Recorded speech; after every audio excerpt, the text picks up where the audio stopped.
पैसा त छैन त कहाँबाट ल्याउनु त याङ्गिम होप्पे।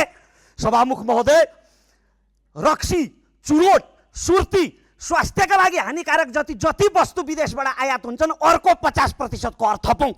चुरोट महँगो हुँदा कसको अधिकार हनन हुन्छ? रक्सी महँगो भयो भनेर को आन्दोलनमा आउँछ? उल्टै आमा दिदी बहिनी खुसी हुन्छन्, हामीलाई आशीर्वाद दिन्छन्। सधैँ टेलिफोन आइरहन्छ, माननीयज्यू बिरामी भइयो, गम्भीर प्रकृतिको रोग लाग्यो, क्यान्सर भयो, मुटुको रोग लाग्यो, किडनीको रोग लाग्यो, उपचारमा सहजीकरण गरिदिनु पर्यो, बडा लाचार महसुस हुन्छ।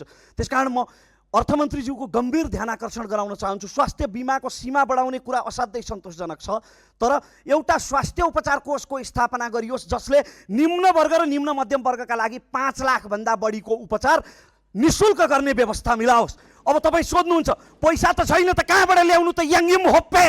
सभामुख महोदय, रक्सी, चुरोट, सुर्ती स्वास्थ्यका लागि हानिकारक जति वस्तु विदेशबाट आयात हुन्छन् अर्को 50% कर थपौँ। चुरोट महँगो हुँदा कसको अधिकार हनन हुन्छ? रक्सी महँगो भयो भनेर को आन्दोलनमा आउँछ? उल्टै आमा दिदी बहिनी खुसी हुन्छन्, हामीलाई आशीर्वाद दिन्छन्।